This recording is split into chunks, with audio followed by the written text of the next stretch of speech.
नमस्कार दोस्तों, स्वागत है आप सभी लोग का आपके अपने YouTube channel live study Allahabad पर। तो जैसा कि आपको पता है, प्रत्येक दिन शाम को 7 बजे से हम लोग इकोनॉमिक्स के प्रैक्टिस सेशन को देखते हैं और साथ ही साथ हमारी इकोनॉमिक्स की जो दूसरी क्लास होती है वो आपको लाइव स्टडी इलाहाबाद के मोबाइल एप्लीकेशन पे देखने को मिलता है, जहाँ पे आपको इकोनॉमिक्स के अलग अलग बैच देखने को मिलते हैं और सभी बैचेज में आपको आपके सिलेबस के अकॉर्डिंग एक रणनीति के तहत इकोनॉमिक्स के कंप्लीट कंटेंट प्रोवाइड किए जाते हैं, ताकि कम समय में बेहतर ढंग से आप इकोनॉमिक्स को सीख पाएं, समझ पाएं और सफलता को सुनिश्चित कर पाएं। जैसे कि आपको आपके बैच में आपके सिलेबस के अनुसार इकोनॉमिक्स की कंप्लीट थियरी पढ़ाई जाती है। थियरी पढ़ना बहुत जरूरी है, क्योंकि जब तक आप एक क्रम से कंप्लीट इकोनॉमिक्स की थियरी को नहीं पढ़ते हैं तब तक बहुत प्रकार के कंफ्यूजन आपके पास बने रहते हैं।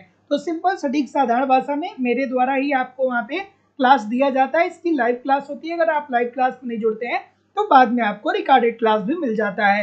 इसके अतिरिक्त आपको कंप्लीट इकोनॉमिक्स के नोट्स भी दिए जा रहे हैं। मेरी खुद की हैंडराइटिंग का मैं नोट्स दे रहा हूँ, ताकि आप एक तरफ थियरी पढ़ते रहिए, दूसरी तरफ नोट्स के माध्यम से रिविजन करते रहिए। आपको यहाँ पे टेस्ट सीरीज भी दिया जा रहा है। टेस्ट जरूर देखिए, टेस्ट जरूर दीजिए, देखिए गलती कहाँ पे है, गलती क्यों हो रही है, उसमें सुधार करिए, फिर अगला टेस्ट दीजिए, जिससे आपकी एक्यूरेसी बेहतर हो पाए। आपको यहाँ पे प्रीवियस ईयर के क्वेश्चन पेपर भी दिए जा रहे हैं, डायरेक्टली इनडायरेक्टली बहुत सारे प्रश्न प्रीवियस ईयर से पूछे जाते हैं और करंट की भी क्लासेस आपकी कराई जा रही है। मतलब सब कुछ कवर कराना हमारी जिम्मेदारी है।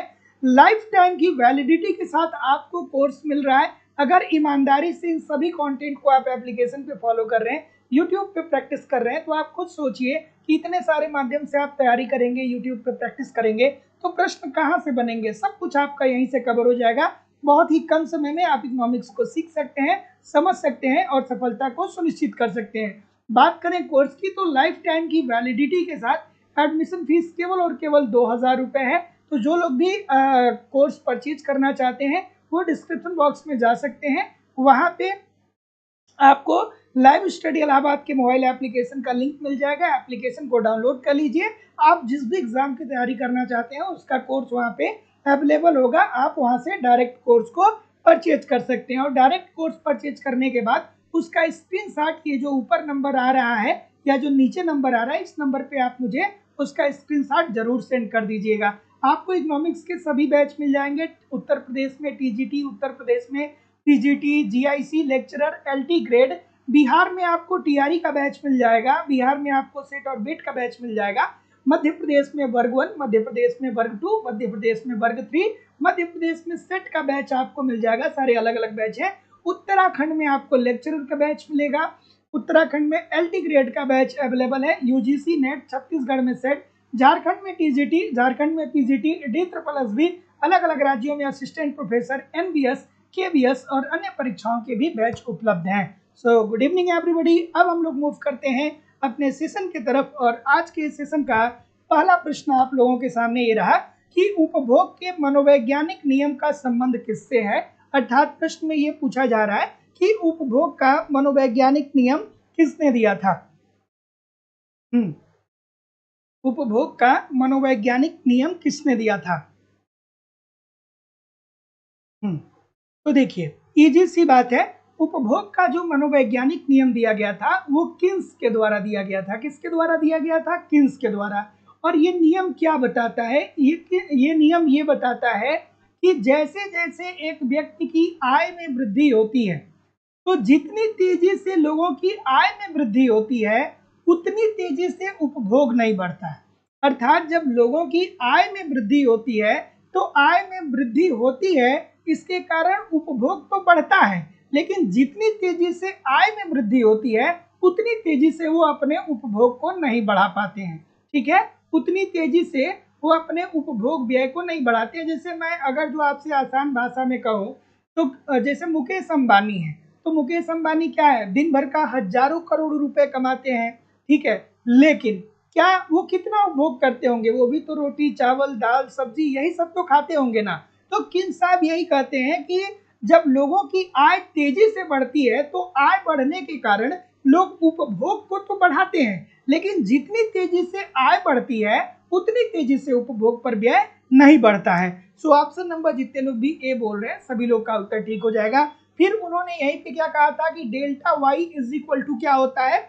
Delta C plus delta S, ठीक है, delta C plus delta S, अर्थात एक व्यक्ति की जो आय होती है वो किसके बराबर होती है, वो उपभोग और प्लस बचत के बराबर होती है, उपभोग और प्लस बचत के बराबर होती है। और यही जो बचत होता है वो किसके बराबर होता है, बचत निवेश के बराबर होता है। यही बात किन साहब ने अपने इस सिद्धांत में दिया था। तो जितने लोग भी ऑप्शन नंबर सी बोल रहे हैं ठीक बोल रहे हैं। जैसे मान लीजिए 100 रुपए आपकी इनकम होती है और 80 रुपए उपभोग कर लेते हैं, तो बचत कितना होगा आपके पास, 20 रुपया होगा। और ये 20 रुपये जो आपका बचत है यही आपका क्या हो जाएगा, निवेश हो जाएगा। सो यही बात किन्स कहते हैं। अगला प्रश्न है कि फ्रीडमैन के अनुसार एक परिवार का उपभोग किस पर निर्भर करता है। चलिए भाई, फ्रीडमैन साहब क्या बताते हैं। सभी लोग वीडियो को लाइक कर दीजिए यार, शेयर कर दीजिए, और जो लोग भी चैनल पे नए हैं चैनल को सब्सक्राइब करके बेल आइकन को जरूर दबा दीजिए, ठीक है। चलिए अगला प्रश्न आपके सामने ये रहा कि फ्रीडमैन के अनुसार एक परिवार का उपभोग किस पर निर्भर करता है। क्या फ्रीडमैन ने कहा था भाई, ठीक है। तो ऑप्शन नंबर क्या बोल रहे हैं, बी बोल रहे हैं।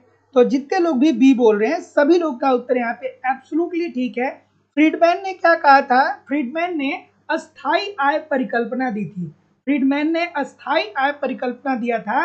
और इस सिद्धांत में उन्होंने क्या कहा था, इस सिद्धांत में उन्होंने ये कहा था कि देखिए भैया, किसी परिवार की अस्थाई आय उसकी उस वर्ष की चालू आय से प्रभावित नहीं होती है। किसी परिवार की अस्थाई आय उस चालू वर्ष के द्वारा प्रभावित नहीं होती है, बल्कि दीर्घकाल में प्राप्त आय के द्वारा प्रभावित होती है।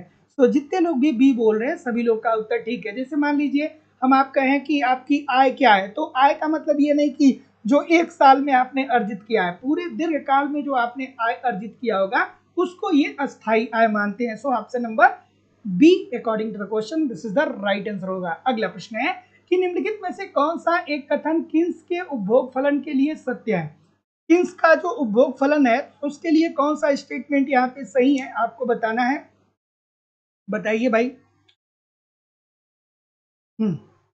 ऑप्शन नंबर, तो अभी तो हमने आपको कुछ देर पहले बताया था कि किन्स साहब का जो उपभोग का मनोवैज्ञानिक नियम था वो ये बताता है कि जब व्यक्ति की आय में वृद्धि होती है ना, तो जितनी तेजी से आय बढ़ती है उतनी तेजी से उसका उपभोग व्यय नहीं बढ़ता है। जब किसी व्यक्ति की आय बढ़ती है तो आय बढ़ने के कारण उसका उपभोग व्यय तो बढ़ता है, लेकिन जितनी तेजी से आय बढ़ता है उतनी तेजी से उपभोग व्यय आपका नहीं बढ़ता है। जैसे मान लीजिए कि आप अभी बेरोजगार हैं और आपको महीने का 5,000 या 7,000 रुपये खर्च चलाने के लिए मिल रहा है, तो 5-7 हज़ार रुपये में आप क्या करेंगे, खाने की व्यवस्था करेंगे, पहनने की व्यवस्था करेंगे और रहने की व्यवस्था करेंगे। लेकिन आप ये सोचिए कि आपको नौकरी मिल जाती है, 60-70-80 हज़ार, 1 लाख रुपये आपकी सैलरी हो जाती है, तो ऐसा थोड़ी है कि पूरा का पूरा 1 लाख रुपये आप खर्च ही कर देंगे, कुछ तो बचाएंगे, 2-4, 10,000, 20,000 तो बचाएंगे ना। तो यही बात वो भी कहते हैं कि जितनी तेजी से लोगों की आय में वृद्धि होती है उतनी तेजी से लोगों के उपभोग में वृद्धि नहीं होती है, लेकिन आय बढ़ने के कारण उपभोग भी बढ़ता है। तो ऑप्शन नंबर डी, उपभोग में वृद्धि आय वृद्धि से कम तीव्रता से होती है। अगला प्रश्न है कि यदि y आय दिया गया है, p लाभ है, I स्वतंत्र निवेश है, तो निम्नलिखित में से कौन सा कथन सही है। और आज का सेशन पूरा देखिएगा, बहुत कुछ सीखने को मिलेगा। आज का सेशन पूरा देखिएगा, बहुत कुछ सीखने को आपको मिलेगा।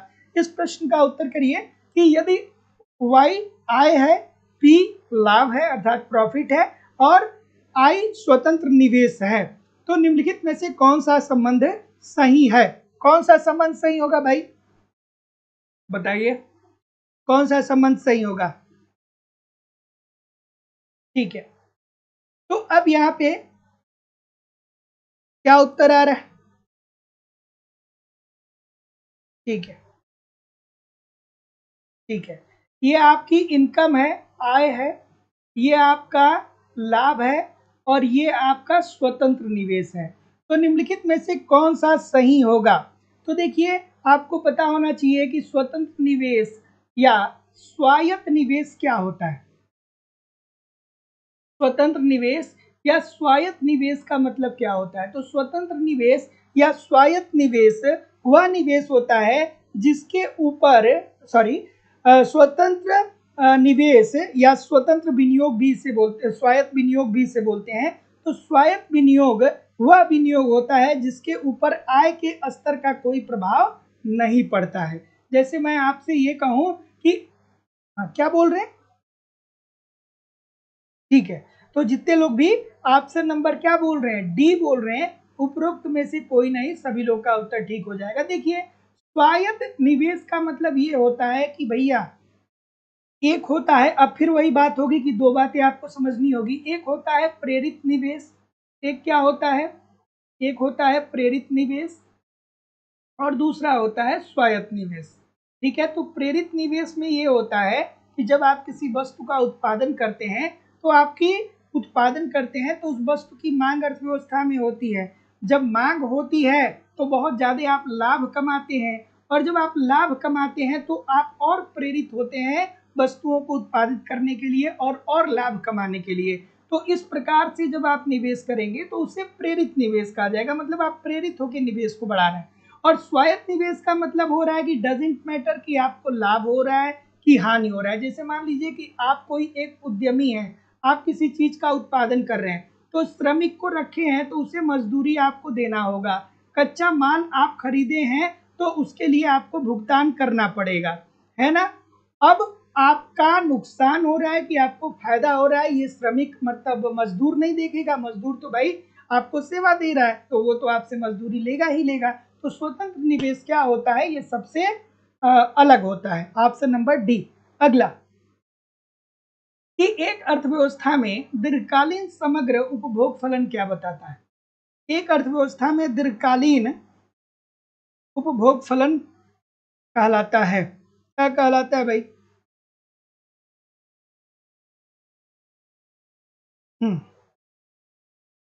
दीर्घकालीन उपभोग फलन, कौन इसकी बात करता है भाई।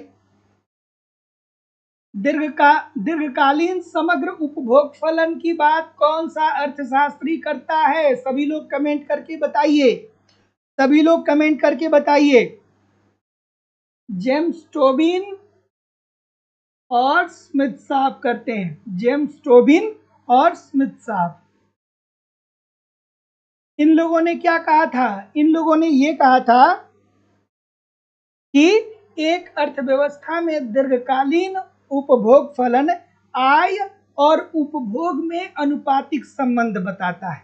क्या बताता है, आय और उपभोग में अनुपातिक संबंध बताता है। और इसको विकसित करने का श्रेय किसको जाता है, जेम्स टोबिन को जाता है। फिर इन्होंने क्या कहा था, इन्होंने कहा था कि अल्पकाल में उपभोग व आय में अनुपातिक संबंध नहीं पाया जाता है, लेकिन दीर्घकाल में उपभोग और आय में अनुपातिक संबंध पाया जाता है। सो जितने लोग भी यहाँ पे ए बोल रहे हैं, सभी लोग का उत्तर यहाँ पे बिल्कुल ठीक हो जाएगा कि आय और उपभोग में अनुपातिक संबंध पाया जाता है। तो याद रखिएगा, इंपॉर्टेंट है कि दीर्घकालीन समग्र उपभोग फलन की बात कौन करता है, तो टोबिन और स्मिथ करते हैं। और दीर्घकालीन समग्र उपभोग फलन के अंतर्गत ये आय और उपभोग में अनुपातिक संबंध को बताते हैं। मतलब क्या होगा भैया कि अगर जो आपकी आय में वृद्धि होगी तो जाहिर सी बात है कि आपका उपभोग भी बढ़ेगा, उपभोग भी बढ़ेगा, ये बात भी ठीक होगी। और बात ये भी ठीक होगी कि अगर जो आपकी आय में कमी आएगी तो आपका जो उपभोग होगा उसमें कमी आएगी। ठीक है, आय कम होगा तो आप उपभोग भी कम करेंगे। लेकिन इन्होंने क्या कहा कि आय और उपभोग में अल्पकाल में कोई संबंध नहीं पाया जाता है। किसमें पाया जाता है, दीर्घकाल में आय और उपभोग में संबंध पाया जाता है, दीर्घकाल में। तो इस बात को ध्यान रखिएगा, ऑप्शन नंबर ए। अगला, कि प्रेरित विनियोग बढ़ाता है। अब वही बात होगी, एक होता है आपका प्रेरित विनियोग और दूसरा आपका होता है स्वायत्त विनियोग। स्वायत्त विनियोग, तो स्वायत्त विनियोग का मतलब क्या होता है, स्वायत्त विनियोग का मतलब ये होता है कि भैया आप किसी वस्तु का उत्पादन कर रहे हैं और डजेंट मैटर कि आपको लाभ हो रहा है कि हानि हो रहा है, आपको जो आप उत्पादन के साधन प्रयोग कर रहे हैं उसको भुगतान करना ही पड़ेगा। जैसे मान लीजिए एक श्रमिक है तो उसे मजदूरी देनी पड़ेगी, उसे मजदूरी देनी पड़ेगी। अगर जो आप भूमि किराए पे लिए हैं तो आपको किराया देना पड़ेगा। डजेंट मैटर कि आपको लाभ हो रहा है कि हानि हो रहा है। कोविड के समय में आपने देखा ना, कोविड के समय में कितने सारे लोग थे जो शॉपिंग मॉल अपना बंद तो कर दिए थे, लेकिन फिर भी वो क्या कर रहे थे, किराया दे रहे थे। तो मैटर ये नहीं करेगा कि आपको लाभ हो रहा है कि हानि हो रहा है, आपको ये क्या करना पड़ेगा, आपको स्वायत्त विनियोग का मतलब ये होता है कि आपके लाभ में कमी हो रही है या वृद्धि हो रही है, इस बात का कोई मैटर नहीं करता है। मैटर ये करता है कि जो आपके उत्पादन के साधन है उसे उसका आपको भुगतान करना होगा। और दूसरा होता है प्रेरित निवेश। प्रेरित निवेश में क्या होता है कि जब आप किसी वस्तु का उत्पादन करते हैं ना, और जब आप किसी वस्तु का उत्पादन करते हैं और ये वस्तु मार्केट में पूरी की पूरी बिक जाती है, अर्थात इस वस्तु की मांग अर्थव्यवस्था में जब होती है और मांग जब ज्यादा होती है तो जाहिर सी बात है कि इससे आप लाभ ज्यादा कमाएंगे। और जब आप लाभ ज्यादा कमाएंगे तो आप सोचेंगे कि भैया अब हम प्रेरित हो जाएं, और ज्यादा वस्तु का उत्पादन किया जाए और ज्यादा अपने लाभ में वृद्धि किया जाए, अर्थात अपने आय में वृद्धि किया जाए। तो जितने लोग भी बी बोलेंगे कि आय में वृद्धि के साथ, सभी लोग का उत्तर ठीक है। अगला है कि केन्जियन अर्थशास्त्र में कुल विनियोग व्यय दिया होने पर बचत प्रवृत्ति में वृद्धि से क्या होगा। अब ये तो बच्चों वाला प्रश्न है ना भाई, ये तो छोटा सा बच्चा बता देगा अगर जो एक बार इकोनॉमिक्स पढ़ा होगा तो।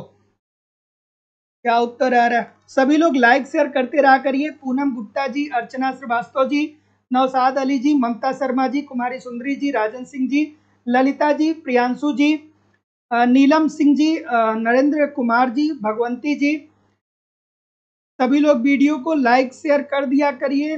रेखा राव जी, अक्षय जी, विकास कुमार मिश्रा जी, चंद्रजीत यादव जी, तस्नीम खान जी, राजन सिंह जी, जितेंद्र जी, सभी लोगों से निवेदन है, रिंकू जी, सभी लोगों से निवेदन है कि वीडियो को लाइक शेयर कर दीजिए। सबका नाम पढ़ना पॉसिबल नहीं है, लेकिन फिर भी एक बार वीडियो को लाइक शेयर कर दीजिए। सो बच्चों वाली बात है, किन साहब क्या कहते हैं, अब आपको इकोनॉमिक्स का इतिहास भी पता होना चाहिए कि जो प्रतिष्ठित अर्थशास्त्री थे उनका ये मानना था कि हमें बचत करना चाहिए, लेकिन किन साहब आते हैं तो बचत का विरोधाभास दे देते हैं। कहते हैं कि हे भैया, जब आप बचत को बढ़ाएंगे, जब आप बचत ज्यादा करेंगे, जब आप सेविंग ज्यादा करेंगे तो वर्तमान में आपकी निवेश कम हो जाएगी, और वर्तमान में जब आपका निवेश कम हो जाएगा तो आपकी आय कम हो जाएगी, आपकी आय कम हो जाएगी। तो इजी सी बात है, option number B this is the right answer हो जाएगा। समझ में आ गई ना बात? किन साहब ने प्रतिष्ठित अर्थशास्त्रियों का विरोध किया था ना। प्रतिष्ठित अर्थशास्त्री कह रहे थे कि हमें बचत करना चाहिए ताकि भविष्य में निवेश क्षमता को बढ़ाया जा सके, लेकिन जब किन साहब आते हैं तो कहते हैं कि नहीं भैया, हम बचत अगर जो करेंगे तो वर्तमान में तो हमारा निवेश स्तर घट जाएगा, और जब वर्तमान में निवेश स्तर घट जाएगा तो हम कम वस्तुओं का उत्पादन कर पाएंगे, और जब कम वस्तुओं का उत्पादन कर पाएंगे तो कम लाभ कमाएंगे, और जब कम लाभ कमाएंगे तो कम आय की प्राप्ति होगी। सीधी बात है। अगला प्रश्न है कि क्लासिकी समष्टि अर्थशास्त्र में जो दो चर आय को, एक सेकेंड, क्लासिकी समष्टि अर्थशास्त्र में जो चर आय और आय को बचत और उपभोग और बचत में विभाजित करता है वह है। अच्छा सा प्रश्न है, थोड़ा आराम से करिएगा, जितना ये प्रश्न आसान दिख रहा है उतना है नहीं। क्या उत्तर आ रहा है? ऑप्शन नंबर, लाइक शेयर सभी लोग करते रहा करिए, आप ही लोगों के लिए क्लास लिया जा रहा है। आप लाइक शेयर नहीं करेंगे तो कैसे काम चलेगा? सभी लोग वीडियो को एक बार लाइक कर दीजिए पहले। क्या उत्तर आ रहा है? तो जैसा कि मैं देख पा रहा हूं, अब देखिए कितने सारे लोग गलत कर रहे हैं, कितने सारे लोग गलत कर रहे हैं। कुछ ए बता रहे हैं, कुछ बी बता रहे हैं। इसे सीमांत उपभोग प्रवृत्ति पे कहाँ चले गए भैया? ये वाले देखिए, क्लासिकी समष्टि अर्थशास्त्र में जो चर, हाँ क्या हुआ? ठीक है, ठीक है। तो जितने लोग भी डी बोल रहे हैं सभी लोग का उत्तर यहाँ पे बिल्कुल ठीक हो जाएगा, ब्याज दर। क्लासिक समष्टि अर्थशास्त्र में ब्याज दर आय और उपभोग, क्लासिकी समष्टि अर्थशास्त्र में ब्याज दर आय को उपभोग एवं बचत में क्या कर देता है? विभाजित कर देता है। क्या इन्होंने कहा था? इन्होंने यही तो कहा था ना कि भैया जब ब्याज दर ज़्यादा होगा, जब ब्याज दर क्या होगा? ज़्यादा होगा, तो ऐसी स्थिति में आपका उपभोग कम हो जाएगा। ठीक है, उपभोग कम हो जाएगा, और जब उपभोग कम हो जाए, ब्याज दर ज़्यादा होगा, तो आपकी बचत भी कम हो जाएगी। इजी सी बात है। बात समझ में आ रही है ना? इन लोगों ने क्या बोला था? यही तो कहा था ना कि जब ब्याज दर ज्यादा होगा, इन्होंने क्या कहा था? इन्होंने दो बात कही थी। पहली बात कही थी कि जब ब्याज दर ज्यादा होगा तो इसका मतलब कि अब आपको ज्यादा ब्याज देना है, तो ज्यादा ब्याज देना है तो इसका मतलब कि आपका बचत कम हो जाएगा, और जब बचत कम हो जाएगा तो इसका मतलब कि आप उपभोग कम कर पाएंगे। इजी सी बात है। और दूसरी बात में इन्होंने क्या कही थी? दूसरी बात में कही थी कि जब ब्याज दर में कमी आएगी तो आप अब ज्यादा मुद्रा की मांग करेंगे, तो जब ज्यादा मुद्रा की मांग करेंगे तो सॉरी, ब्याज दर जब आपका कम होगा तब आपका क्या होगा? अब बचत बढ़ जाएगा, क्योंकि अब आपको कम ब्याज देना होगा, तब आपका क्या हो जाएगा? बचत बढ़ जाएगा, और जब आपका बचत बढ़ जाएगा तो आपका उपभोग भी बढ़ जाएगा। तो ऑप्शन नंबर, जितने लोग भी डी बोल रहे हैं ठीक बोल रहे हैं। अगला, कि फ्रीडमैन के मुद्रा के आधुनिक परिमाण सिद्धांत से निष्कर्ष निकलता है कि समग्र व्यय में परिवर्तनों का निर्धारण निम्नलिखित में परिवर्तन द्वारा किया जाता है। क्या उत्तर आ रहा है भाई, बताइए। ठीक, फ्रीडमैन की बात आ गई, फ्रीडमैन की बात आ गई। अब फ्रीडमैन साहब क्या कहते हैं? तो फ्रीडमैन साहब ने एक बात बहुत खूबसूरत बोली थी, बताइए।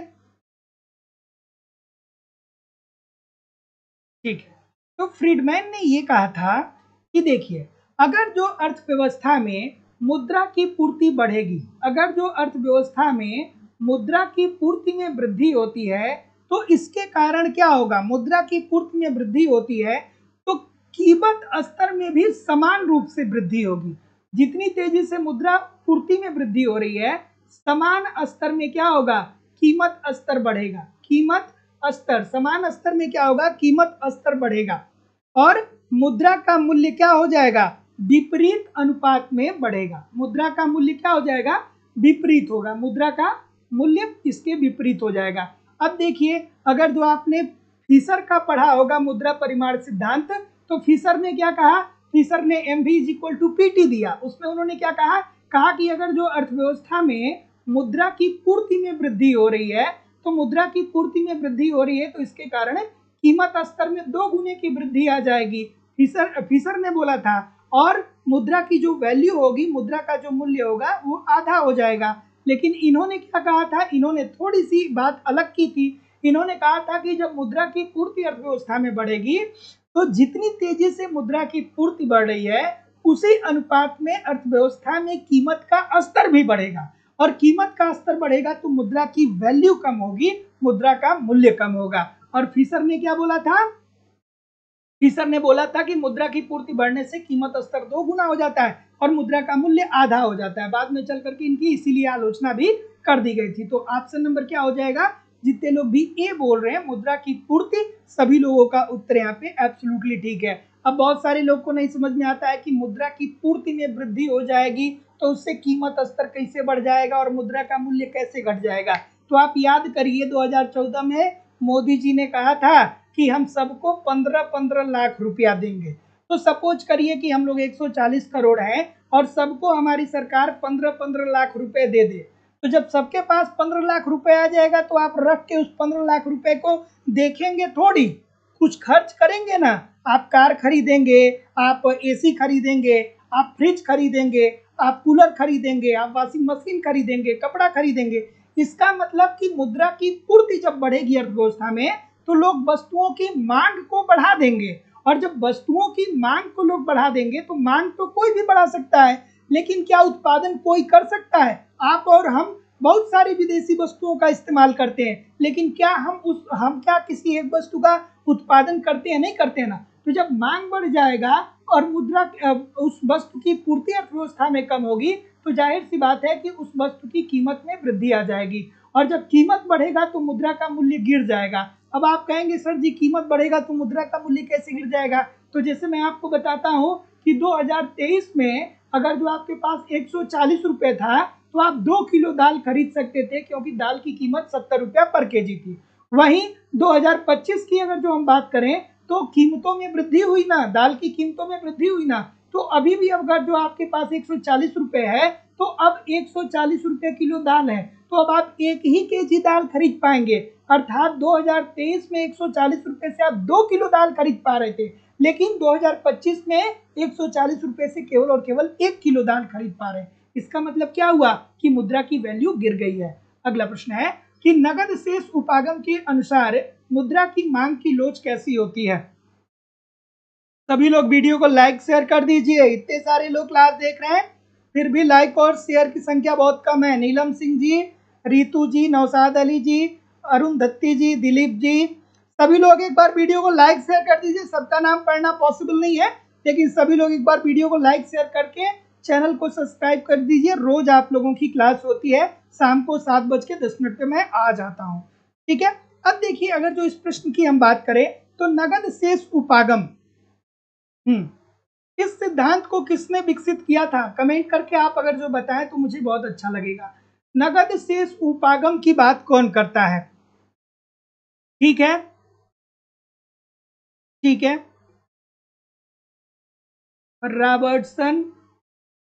रॉबर्टसन, मार्शल,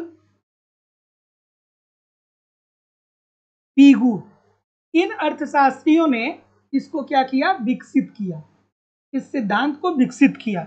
और सर्वप्रथम इसकी बात किसने की थी? लाक और पेटी ने। तो नगद शेष उपागम की बात जो सर्वप्रथम किया गया था वो लाक और पेटी के द्वारा किया गया था, लेकिन विकसित करने का श्रेय किसको जाता है? तो विकसित करने का श्रेय रॉबर्टसन, मार्शल, पीगू को जाता है। इन लोगों ने क्या कहा? इन लोगों ने ये कहा कि मुद्रा की मांग लेन देन के कारण नहीं बल्कि मूल्य के संचय के कारण उत्पन्न होती है। इन लोगों ने क्या कहा कि मुद्रा की मांग लेन देन के लिए नहीं, मुद्रा की मांग लेन देन के लिए नहीं बल्कि मूल्य के संचय के कारण उत्पन्न होता है। मूल्य के संचय के कारण उत्पन्न होता है, संचय के कारण उत्पन्न होता है, ठीक है। सो क्या उत्तर आ रहा है? तो जितने लोग भी ऑप्शन नंबर क्या बोल रहे हैं, 1 के बराबर, सभी लोग का उत्तर यहाँ पे बिल्कुल ठीक हो जाएगा। अब इनकी मान्यताओं को पढ़ना आपको जरूरी होगा, तो मान्यता में आप पढ़ेंगे तो इन्होंने कहा था कि कीमत स्तर के द्वारा क्रय शक्ति का निर्धारण किया जाता है। दूसरी मान्यता में इन्होंने कहा था कि मुद्रा की मांग की लोच क्या होती है? इकाई के बराबर होती है। वही ये प्रश्न पूछ रहा है, दूसरी मान्यता है। तीसरी मान्यता में कहा था कि मुद्रा एक वैधानिक दस्तावेज होता है। अब इसीलिए मैं कहता हूं कि आप लोग थियरी पढ़ा करिए, क्योंकि थियरी नहीं पढ़ेंगे तो चीजें क्या हो जाएंगी? मुश्किल होने लगेंगी, ठीक है। अगला, सूची 1 को सूची 2 के साथ सुमेलित करिए। और जितना मैं आप लोगों से कह रहा हूँ, 1.5-2 घंटा मुझे आप एप्लीकेशन पे फॉलो करिए और 1.5-2 घंटे आप मुझे यूट्यूब पे फॉलो करिए। एप्लीकेशन पे अलग अलग बैच हैं, सभी बैच में आपको सिलेबस के अनुसार ही सिंपल सटीक साधारण भाषा में पूरी थियरी पढ़ाई जा रही है, मेरे द्वारा ही पढ़ाई जा रही है। कम से कम मैं आप लोगों को 240 क्लास में पूरी इकोनॉमिक्स कवर कराता हूँ। कोई क्लास 1 घंटे से कम की होती है, कोई 1 घंटे से ज़्यादा की भी होती है, टॉपिक के ऊपर डिपेंड करता है। पूरी थियरी पढ़ाई जा रही है, साथ ही साथ कंप्लीट अपने हाथ से लिखा हुआ हैंड राइटिंग में नोट्स भी दे रहा हूँ, क्योंकि बहुत सारे बच्चे कहते हैं कि सर हमको इकोनॉमिक्स के नोट्स हैं तो लेकिन समझ में नहीं आते हैं, तो इसीलिए वो मेरे खुद के द्वारा लिखा हुआ नोट्स है सिंपल सटीक साधारण भाषा में, ताकि आप एक तरफ थियरी पढ़ें, दूसरी तरफ नोट्स के माध्यम से रिवीजन करें। आपको टेस्ट सीरीज भी दिया जा रहा है, टेस्ट दे के अपना इवेल्युएशन जरूर करिए, गलती जहाँ पे हो रही है उसमें सुधार करिए, फिर अगला टेस्ट दीजिए जिससे एक्यूरेसी बेहतर हो। प्रीवियस ईयर के क्वेश्चन पेपर और करंट सब कुछ कवर कराया जा रहा है लाइफ टाइम की वैलिडिटी के साथ। इन सभी कंटेंट को 1.5-2 घंटे एप्लीकेशन पे रोज फॉलो करिए, 1.5-2 घंटे यूट्यूब पे पढ़िए, देखिए बच्चों का खेल हो जाएगा इकोनॉमिक्स, बशर्ते आपको मेहनत करना होगा। लाइफ टाइम की वैलिडिटी के साथ एडमिशन फीस केवल और केवल 2000 रुपये है। तो जो लोग भी एडमिशन लेना चाहते हैं डिस्क्रिप्शन बॉक्स में जाइए, एप्लीकेशन का लिंक दिया गया है, एप्लीकेशन को डाउनलोड कर लीजिए और जिस एग्जाम की भी आप तैयारी करना चाहते हैं उसका कोर्स वहाँ पे अवेलेबल होगा। आप डायरेक्ट कोर्स को परचेज करके उसका स्क्रीनशॉट मुझे इस व्हाट्सएप नंबर पे जरूर सेंड कर दें, या किसी भी इंक्वायरी के लिए आप मुझे इस नंबर पे कॉल कर सकते हैं या व्हाट्सएप मैसेज कर सकते हैं। चलिए क्या उत्तर आ रहा है भाई, क्या उत्तर आ रहा है? तो देखिए n is equal to P K की बात किसने की थी, तो ये तो किन्स ने की थी। m is equal to P K T की बात किसने की थी, तो ये तो रॉबर्टसन के द्वारा किया गया था। p इज इक्वल टू के आर अपान एम, ये किसके द्वारा किया गया था बात, पिगू के द्वारा समीकरण ये दिया गया था। और m इज इक्वल टू के पी वाई अल्फ्रेड मार्शल के द्वारा दिया गया था। सो आई होप कि आप सुमेलित कर चुके होंगे। अगला प्रश्न है कि अभिकथन दिया गया है और तर्क दिया गया है। चलिए भाई, अभिकथन दिया गया है और तर्क दिया गया है, बताइए।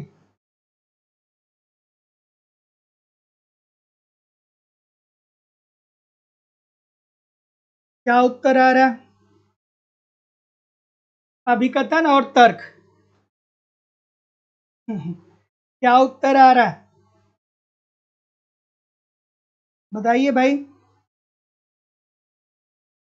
फ्रीडमैन ने क्या कहा,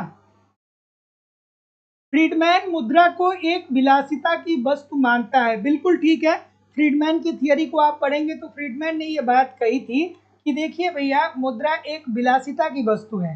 क्यों? क्योंकि मुद्रा के द्वारा आप सभी प्रकार की विलासिता की वस्तुओं को परचेज कर सकते हैं। जैसे आपके पास मुद्रा है तो आप फ्रिज खरीद सकते हैं, आप कार खरीद सकते हैं, आप बाइक खरीद सकते हैं, और ये सारी की सारी चीजें विलासिता के अंतर्गत आती हैं। अब बहुत सारे लोग को नहीं पता होगा विलासिता की वस्तु क्या होती है। तो विलासिता की वस्तु ऐसी वस्तु होती है जो जीवन जीने के लिए जरूरी नहीं होती है, लेकिन फिर भी व्यक्ति अपने आनंद की अनुभूति करने के लिए इन वस्तुओं का प्रयोग करता है। ठीक है, जैसे रेडियो हो गया, टेलीविजन हो गया, कार हो गया, फ्रिज हो गया, एसी हो गया, ये सब विलासिता की वस्तु है। और फ्रीडमैन साहब ने कहा था कि मुद्रा एक विलासिता की वस्तु है, क्योंकि मुद्रा के द्वारा हर प्रकार की विलासिता की वस्तु को परचेज किया जा सकता है। ये बात तो आपकी बिल्कुल ठीक है। और यह विनिमय के माध्यम के रूप में कार्य करती है, ये भी उन्होंने कहा था कि भैया आप मुद्रा देके वस्तु ले सकते हैं। तो ये बात तो दोनों ठीक है, लेकिन एक दूसरे को ये जस्टिफाई नहीं कर रहा है, क्लैरिफाई नहीं कर रहा है, एक दूसरे से इसका कोई संबंध नहीं है। स्टेटमेंट दोनों सही है, लेकिन एक दूसरे की ये व्याख्या नहीं कर रहा है। ए और आर दोनों सही है, लेकिन आर ए की व्याख्या नहीं कर रहा है। Option number B. अगला, निम्नलिखित में से कौन क्लासिकल द्वैधता को संदर्भित करता है? क्लासिकल द्वैधता को क्या संदर्भित करता है भाई? बताइए। क्लासिकल द्वैधता को संदर्भित करता है, ठीक है। क्लासिकल द्वैधता क्या बताता है, ठीक है। तो क्लासिकल द्वैधता हमें ये बताता है, आराम से करिए पहले, क्लासिकल द्वैधता क्या बताता है? ठीक है।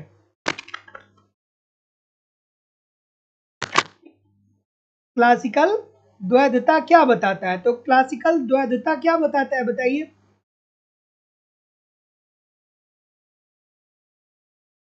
ठीक है, तो क्लासिकल द्वैधता ये बताता है कि मुद्रा का प्रभाव वास्तविक चर जैसे रोजगार और उत्पादन पर नहीं पड़ता है, बल्कि किस पे पड़ता है?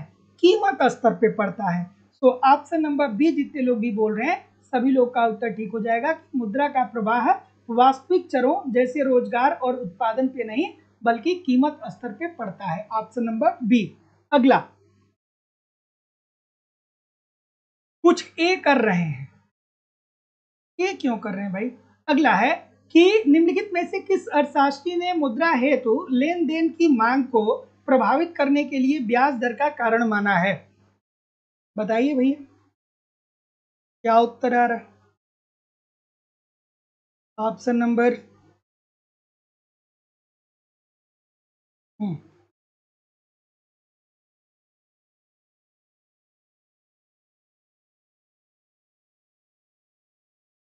ठीक। तो जितने लोग भी बॉमल की बात बोल रहे हैं सभी लोग का उत्तर ठीक है। तो याद रखिएगा कि ये बात किसने कही थी, बॉमल ने कही थी। अभी कुछ देर पहले शायद मैं ये बात बता भी रहा था। तो निम्नलिखित में से किस अर्थशास्त्री ने मुद्रा हेतु लेन देन की मांग को प्रभावित करने के लिए ब्याज दर का कारण माना? तो ये बॉमल ने। बॉमल ने क्या कहा? कहा कि जो मुद्रा का लेन देन होता है ना, वो ब्याज दर के कारण प्रभावित होता है। अर्थात आसान सी बात है कि जब ब्याज की दर ज्यादा होगी तो लोग मुद्रा की मांग क्या करेंगे, कम करेंगे। ब्याज दर ज़्यादा होगी तो लोग क्या करेंगे, मुद्रा की मांग कम करेंगे। बात ये भी ठीक है और बात ये भी सही हो जाएगी भाई कि अगर जो ब्याज की दर कम होगी तो लोग मुद्रा की मांग को ज़्यादा करेंगे, मुद्रा की मांग ज़्यादा कर देंगे। इजी सी बात है। अगला कि कौन सा सिद्धांत यह बताता है कि धन के स्टॉक में होने वाली वृद्धि प्रत्यक्ष रूप से वस्तुओं पे खर्च होती है। ये किस सिद्धांत में कहा गया कि अगर जो आपके पास धन का स्टॉक बढ़ता है, अर्थात आपके पास धन बढ़ता है, तो बढ़ने वाला जो धन है वो प्रत्यक्ष रूप से वस्तुओं पे खर्च होगी। ये सिद्धांत किसने दिया था बताइए, क्या उत्तर आएगा भाई?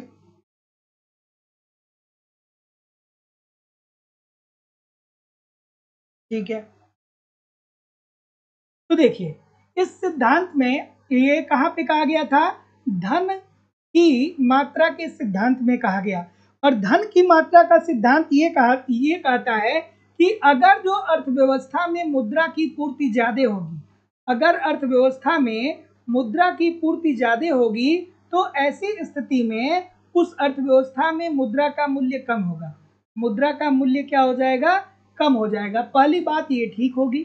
और दूसरी बात ये भी इसमें कही गई कि अगर अर्थव्यवस्था में मुद्रा की पूर्ति कम होगी तो मुद्रा की पूर्ति कम होने के कारण अर्थव्यवस्था में मुद्रा की जो वैल्यू होगी, अर्थात मुद्रा का जो मूल्य होगा वो ज़्यादा होगा। अब देखिए आप इकोनॉमिक्स के छात्र हैं तो आपको ये तो बहुत बेसिक सी बात है। अगर जो आपको ये नहीं पता है कि मुद्रा की पूर्ति बढ़ती है तो किस तरीके से मुद्रा की वैल्यू में कमी आती है, तो आप भाई इकोनॉमिक्स को पढ़िए।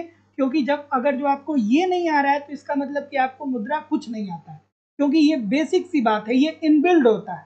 मुद्रा की पूर्ति बढ़ेगी तो मुद्रा का मूल्य घटेगा और मुद्रा की पूर्ति कम होगी तो मुद्रा का मूल्य क्या हो जाएगा, बढ़ेगा। इजी सी बात है। जैसे आप देखिए आज से जब आप बचपन में थे, आज से 30 साल पहले, तो उस समय 1 रुपए में 4 गोलगप्पे मिलते थे। अब क्या था, अब क्या है, अब 10 रुपए में भी 4 गोलगप्पे नहीं मिल रहे हैं, है कि नहीं है।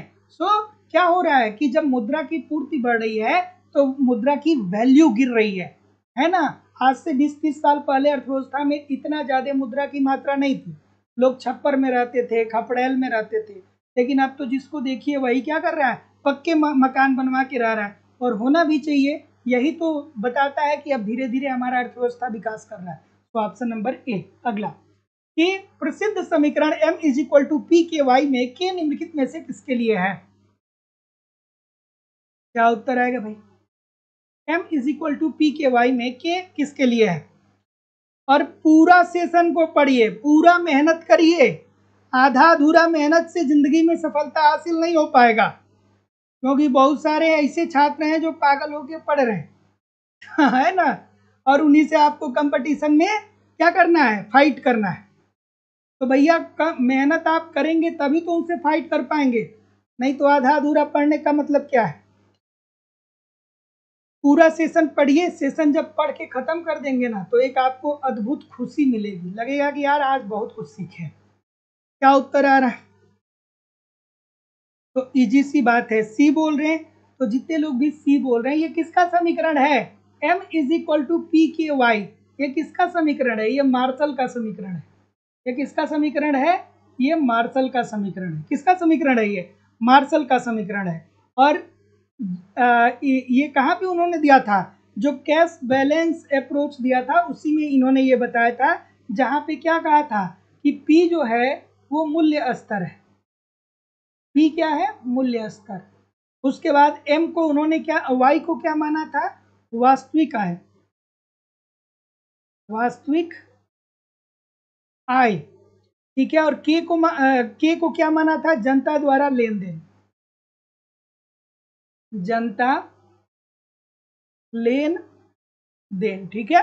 सो ऑप्शन नंबर, जितने लोग भी सी बोल रहे हैं कि जनता द्वारा किए गए उत्पादन लेन देन के मौद्रिक मूल्य का भाग, सभी लोग का उत्तर यहाँ पे बिल्कुल ठीक हो जाएगा। अगला कि क्लासिकीय समस्त निकाय में मुद्रा द्वारा क्या निर्धारित किया जाता है, बताइए।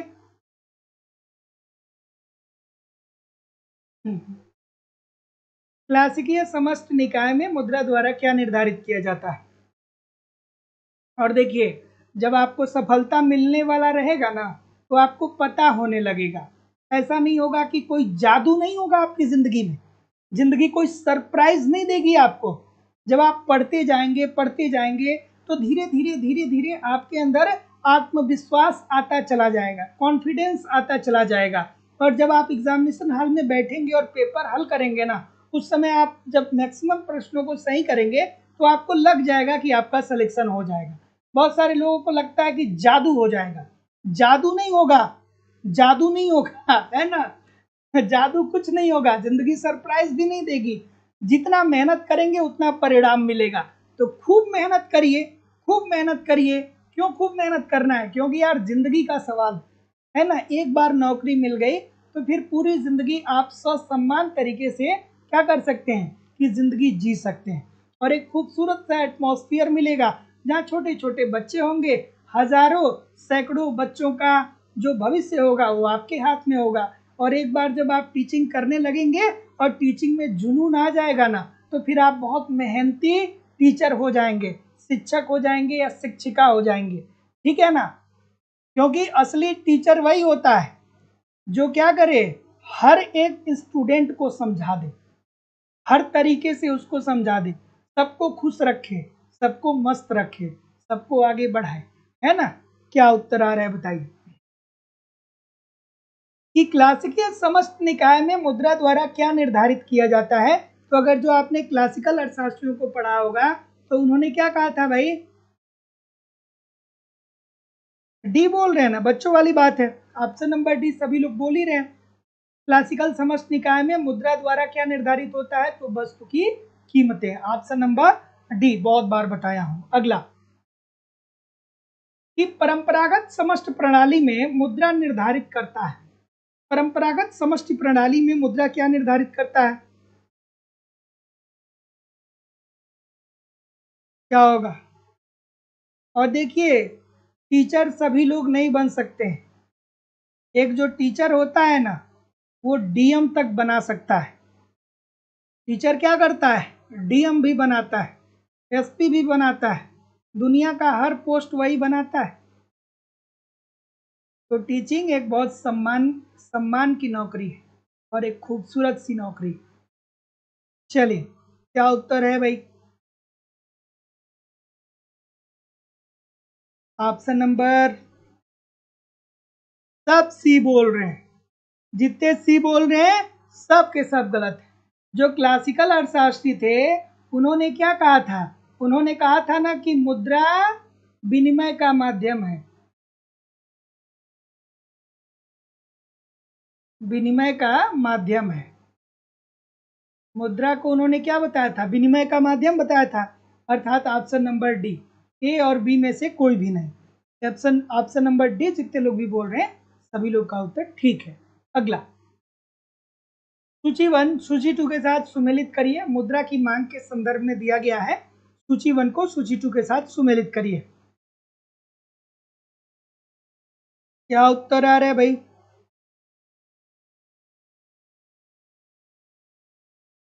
बताइए। अरुधति देवी जी, शुभांकर कश्यप जी, सुनीता गुप्ता जी, खुशी राठौर जी, मंजू जी, श्रेया गुप्ता जी, वृष्टि शर्मा जी, भास्कर पांडे जी, गणपत लाल माली जी, संजय कुमार जी, ललिता साक्य जी, प्रियांशु जी, सुनीता गुप्ता जी, सभी लोग एक बार वीडियो को लाइक कर दीजिए, शेयर कर दीजिए। अगर जो चैनल पे नए हैं तो चैनल को सब्सक्राइब करके बेल आइकन को दबा दीजिए। रोज क्लास होती है शाम को 7:10 पे मैं लाइव आ जाता हूँ।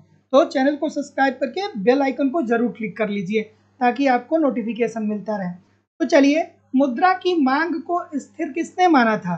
तो मुद्रा की मांग को स्थिर मानने का कार्य जो किया था वो फ्रीडमैन साहब ने किया था। पढ़े होंगे तो जानते होंगे। जोखिम के प्रति व्यवहार के रूप में तरलता वरीयता की बात किसने किया था? तो जेम्स टोबिन के द्वारा किया गया था। इन्वेंट्री माल सूची सैद्धांतिक उपागम की बात करें तो ये किसने दिया था? ये बॉमेल के द्वारा दिया गया था। और कोई पोर्टफोलियो विविधता नहीं है, ये किसने बताया था? तो ये किन्स ने बताया था। तो आई होप कि आप लोग सुमेलित कर रहे होंगे। 4 2 3 1 ऑप्शन नंबर, जितने लोग भी 4 2 3 1 बोल रहे हैं ठीक बोल रहे हैं। अगला, वास्तविक शेष प्रभाव किससे संबंधित है? वास्तविक शेष प्रभाव किसने दिया था? सभी लोग कमेंट करके बताइए। कि वास्तविक शेष प्रभाव किसने दिया था? किसने दिया था भाई वास्तविक शेष प्रभाव? बताइए, थोड़ा सा हिंट भी दे रहा हूं।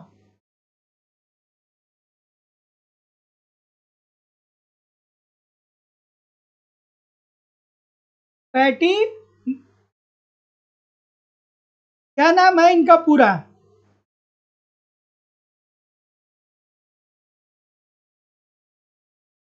ठीक, और कोई? ये बोल रहे हैं पैटी निकन। ठीक है, पैटी निकन ने वास्तविक शेष प्रभाव दिया था, और इसमें इन्होंने क्या बताया था? इन्होंने ये कहा था कि मुद्रा बाजार एवं वस्तु बाजार केवल सापेक्ष कीमत पर नहीं बल्कि वास्तविक शेष पर निर्भर करता है। ठीक है, क्या बोले थे इन्होंने? इन्होंने कहा था, हाँ, इन्होंने क्या कहा था कि मुद्रा बाजार एवं वस्तु बाजार केवल सापेक्ष कीमत पर नहीं बल्कि वास्तविक शेषों पर निर्भर करता है। सो ऑप्शन नंबर क्या आ रहा है भाई? तो जितने लोग भी ये बोल रहे हैं कि जनता के पास असल नगद शेषों के मूल्य में परिवर्तन से अर्थव्यवस्था में उत्पन्न प्रभाव, option number A according to the question this is the right answer होगा। अगला, कि निम्नलिखित सिद्धांतों को उनके काल क्रमानुसार रखिए। अब देखिए, मैं आप लोगों को बार बार इसीलिए कहता हूं कि इकोनॉमिक्स को एक क्रम से पढ़िए। जैसे एक क्रम से आप पढ़ेंगे तो आपको पता हो जाएगा कि सबसे पहले एडम स्मिथ आए थे, एडम स्मिथ के बाद डेविड रिकार्डो आए थे, डेविड रिकार्डो के बाद जेबीसी आए थे, से के बाद मिल आए थे, मिल के बाद और जितने भी लोग आते हैं, इधर किन्स आते हैं, फिर इधर आपके सोलो साहब आते हैं, फिर आधुनिक बहुत सारे अर्थशास्त्री आते हैं। तो अगर जो एक बार क्रम से आप पढ़ लेंगे ना थियरी को, तो फिर गलती होने के चांसेस जीरो हो जाएंगे। चलिए बताइए इस प्रश्न का उत्तर। ठीक, तो फिशर का उपागम की अगर जो बात करें, ठीक है, तो परिणाम का सिद्धांत ये फिशर ने दिया था। कब दिया था भाई? 1911 में, 1911 में। उसके बाद, एक सेकेंड, ये प्रदत्त कूटों में, अच्छा सही पूछ रहा है ना?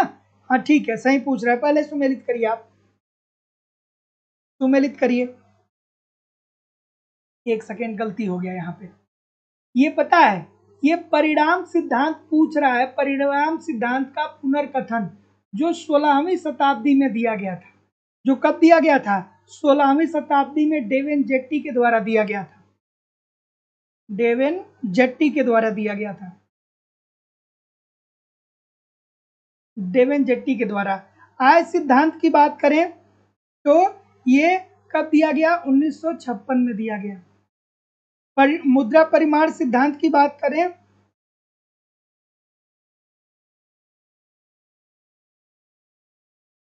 एक सेकेंड, इसमें कुछ मिस्टेक है क्या? एक सेकेंड रुकिएगा, एक सेकेंड रुक जाइए, इसमें कुछ मिस्टेक लग रहा है, इसमें कुछ मिस्टेक है। परिमाण सिद्धांत, मुद्रा परिमाण सिद्धांत ये कब दिया गया था? तो ये 1911 में दिया गया था ना?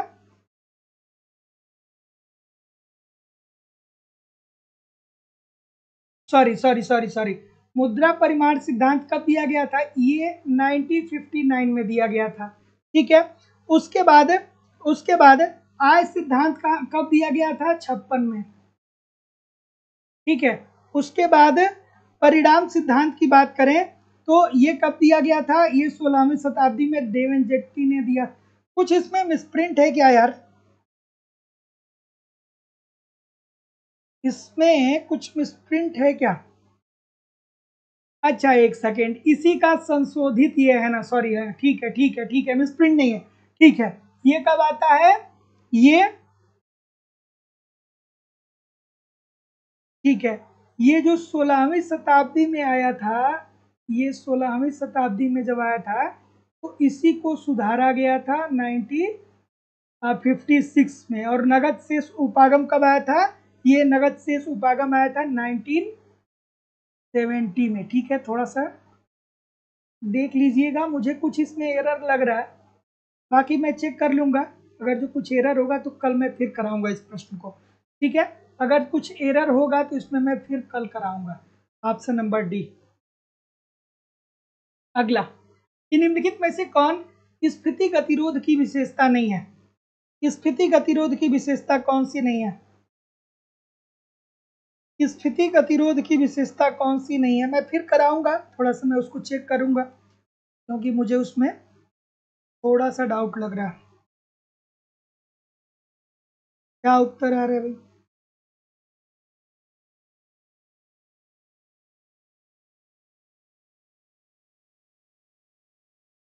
ठीक है,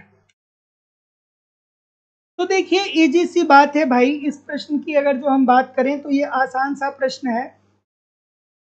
स्फीति गतिरोध अर्थात किससे मुद्रास्फीति में कमी नहीं आएगी? मुद्रास्फीति, मुद्रास्फीति क्या होता है? जैसे महंगाई, महंगाई ही क्या होती है? मुद्रास्फीति होती है। और ये पूछ रहा है कि कब मुद्रास्फीति में कमी नहीं आएगी या गतिरोध नहीं उत्पन्न होगा? तो उच्च रोजगार, जब उच्च रोजगार होगा तो रोजगार जब होगा तो लोगों के पास क्या होगी? आय भी होगी ना। रोजगार होगा तो लोगों के पास आय भी होगी, तो लोगों के पास आय होगी तो लोग मांग भी करेंगे, और मांग होगा तो ऐसी स्थिति में उत्पादन भी बढ़ेगा, ठीक है। तो लेकिन किसी भी स्तर पे मांग जब ज़्यादा हो जाएगा और पूर्ति कम हो जाएगी तो वस्तुओं की कीमतें बढ़ने लगेंगी, और वस्तु की कीमत भी बढ़ना हम कहते हैं महंगाई आ गई है, और महंगाई को ही इकोनॉमिक्स की भाषा में क्या कहते हैं? मुद्रास्फीति आ गई है।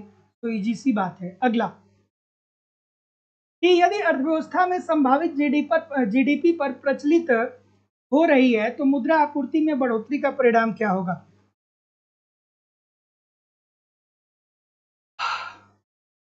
बताइए,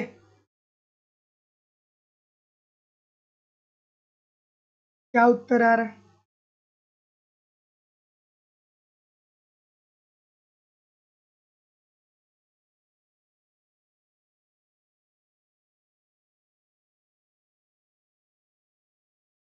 ठीक, इजी सी बात है।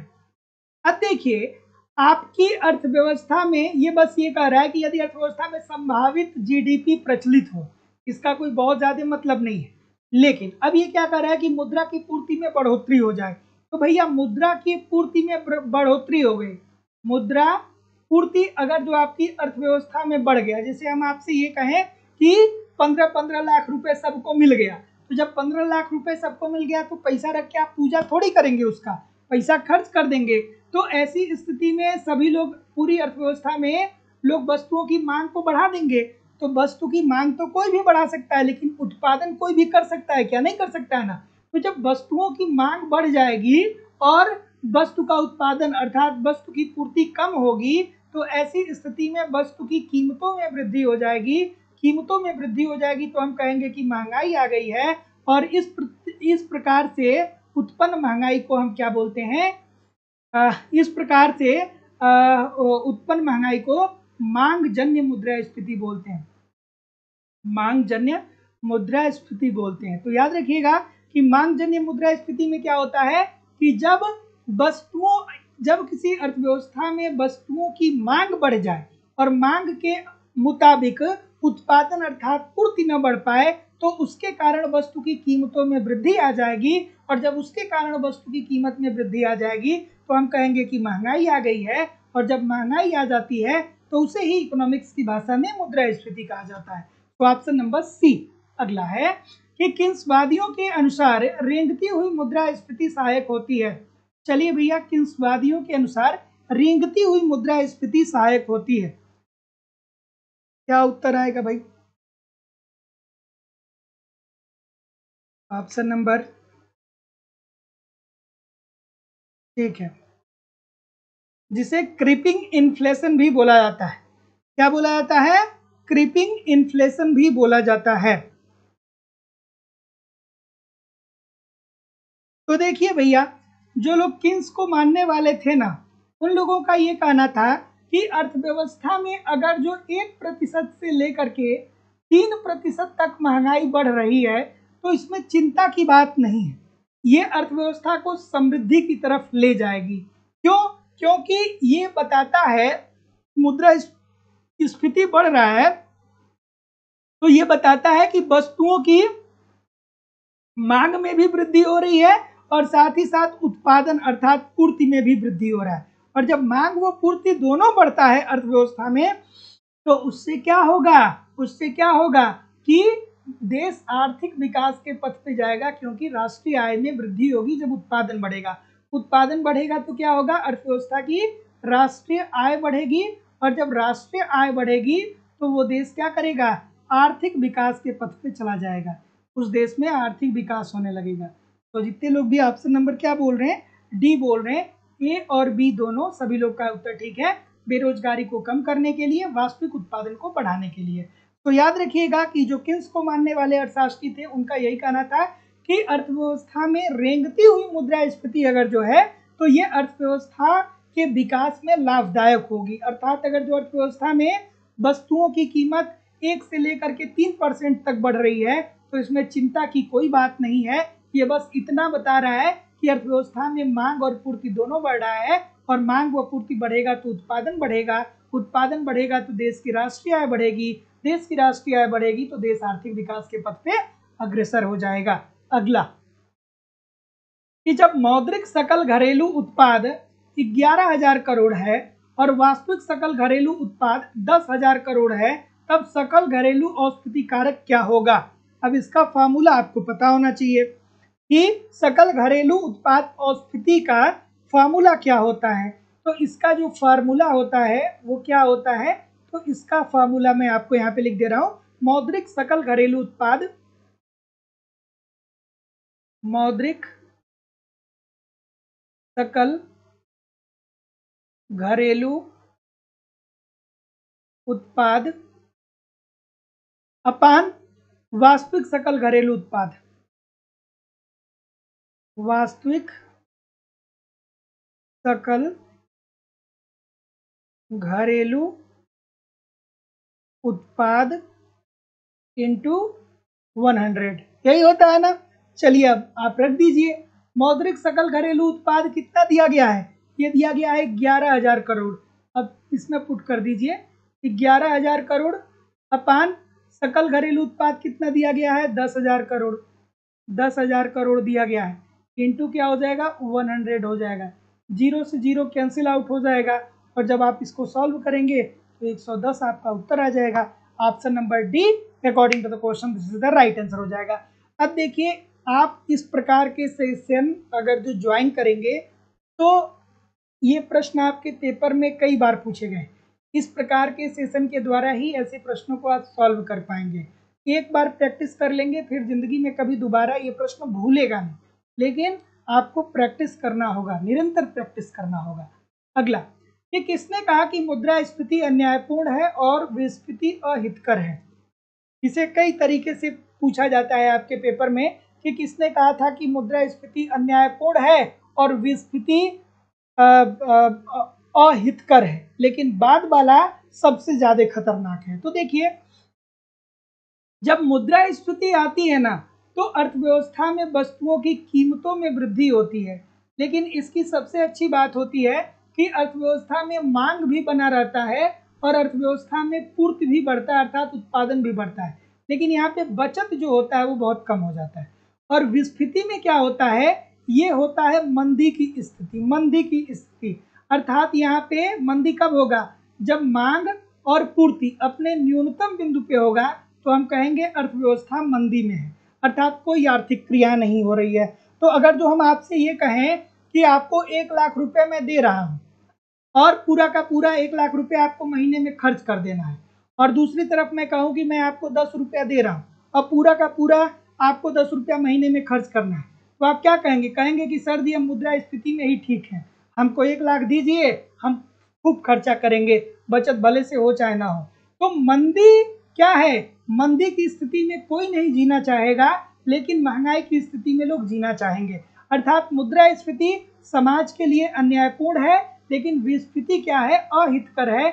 ये बात जो कही गई थी वो किन्स के द्वारा कही गई थी, और जो दूसरा वाला है वो सबसे ज्यादा बुरा होता है समाज के लिए। अगला है कि निम्नलिखित में से किसने कहा था कि मुद्रास्फीति हर जगह होती है और यह हमेशा एक मौद्रिक घटना होती है। जैसे किन्स ने कहा था ना कि ब्याज दर एक मौद्रिक घटना होती है। याद करिए, यादाश्त अपनी तेज करिए थोड़ा।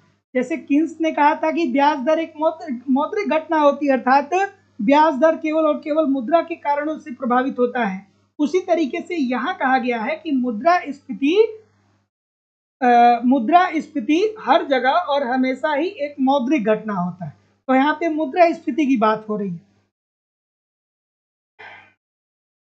तो जितने लोग भी क्या बोल रहे हैं, सी बोल रहे हैं, फ्रीडमैन। तो ऑप्शन नंबर सी, फ्रीडमैन ने ये कहा था कि मुद्रास्फीति का जो मुद्रास्फीति जिस कारण आता है उसके लिए रिस्पॉन्सिबल कौन है, मौद्रिक घटना है।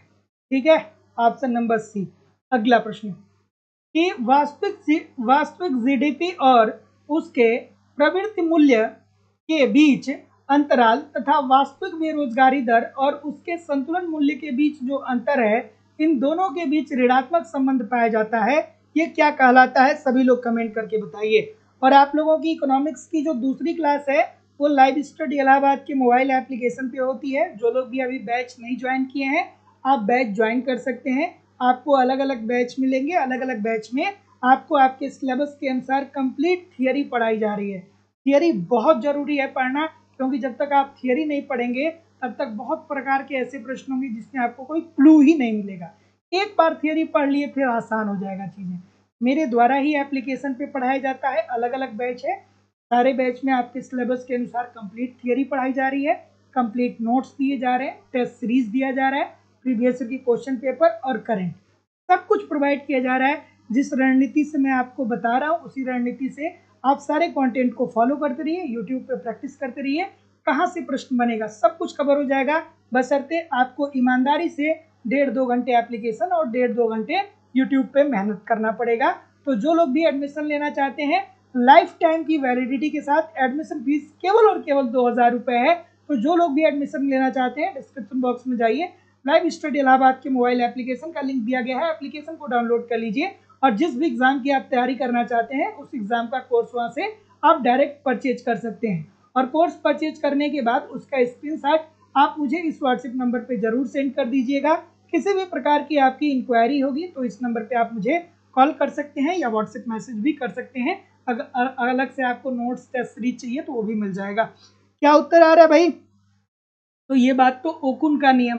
अब अगर जो आपने ओकुन का नियम पढ़ा होगा तो आपको पता होगा ओकुन साहब क्या कहते हैं। ओकुन साहब यही तो बात कहते हैं ना कि अगर जो आपकी अर्थव्यवस्था में बेरोजगारी बढ़ेगी, अगर जो अर्थव्यवस्था में बेरोजगारी बढ़ेगी तो इसका मतलब कि लोगों का आय स्तर कम हो रहा है। और जब लोगों का आय स्तर कम हो रहा है तो इसका सीधा सीधी मतलब क्या होगा, इसका सीधा सीधी मतलब क्या होगा कि आपकी जीडीपी में कमी आ जाएगी, जीडीपी में कमी आ जाएगी। अर्थात बेरोजगारी बढ़ने से जीडीपी में कमी आएगी। पहली बात ये भी ठीक है, और दूसरी बात ये भी सही होगी कि जब अर्थव्यवस्था में बेरोजगारी की दर घटेगी, जब बेरोजगारी की दर घटेगी तो बहुत सारे लोग रोजगार पाएंगे। जब बहुत सारे लोग रोजगार पाएंगे तो उनकी आय में वृद्धि होगी, और जब आय बढ़ेगी तो जाहिर सी बात है कि आपके देश की जीडीपी में क्या आ जाएगी, वृद्धि हो जाएगी। तो जीडीपी और बेरोजगारी में इन्होंने क्या बताया था, विपरीत संबंध बताया था। इन्होंने कहा था कि अगर जो 1% बेरोजगारी बढ़ती है तो उसके कारण जीडीपी में 2.5% की कमी आएगी। अगला प्रश्न कि मान लीजिए कि मुद्रा पूर्ति और कीमत स्तर स्थिर है और मुद्रा की मांग आय और ब्याज दर का फलन है। जब आय स्तर बढ़ता है तो निम्नलिखित में से क्या होगा? इजी सी बात है, थोड़ा आराम से करिएगा।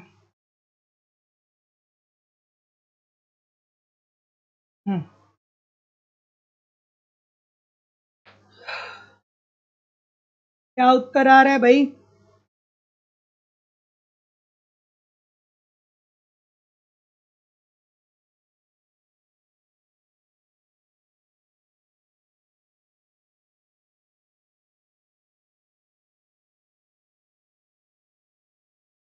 ये बोल रहे हैं,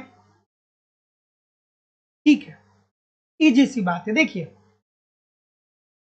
जब आपका आय बढ़ेगा, जब आप की इनकम बढ़ेगी तो जाहिर सी बात है कि देखिए, मुद्रा की पूर्ति और कीमत स्तर स्थिर है, अर्थात मुद्रा की पूर्ति में परिवर्तन नहीं हो रहा है। मुद्रा की मांग आय और ब्याज का फलन होता है। जो मुद्रा का मांग होता है वो आय और ब्याज का फलन होता है। इजी सी बात है भैया, जब ब्याज कम होगा तो आप मांग ज्यादा करेंगे, ब्याज ज्यादा होगा तो मांग कम करेंगे, इजी सी बात। जब आपका आय बढ़ेगा तो इसका मतलब क्या होगा? इसका मतलब ये है कि अर्थव्यवस्था में मुद्रा की मात्रा बढ़ी है, अर्थात मुद्रा की मांग में वृद्धि हुई है। और जब मुद्रा की मांग में वृद्धि होगी तो जब लोग ज्यादा बैंक से ऋण लेंगे या ज्यादा लोग कर्ज लेंगे, तो जब मुद्रा की मांग बढ़ेगी तो जाहिर सी बात है कि ब्याज दर में भी वृद्धि हो जाएगी। जब लोग ज्यादा ऋण की मांग करेंगे तो ब्याज दर भी बढ़ेगा ना। तो ऑप्शन नंबर जितने लोग भी ए बोल रहे हैं, मुद्रा की मांग में वृद्धि होगी और ब्याज दर में भी क्या आ जाएगा? बढ़ जाएगा। अगला, बेरोजगारी की प्राकृतिक दर वह दर होता है जहां पे बेरोजगारी की प्राकृतिक दर क्या होती है?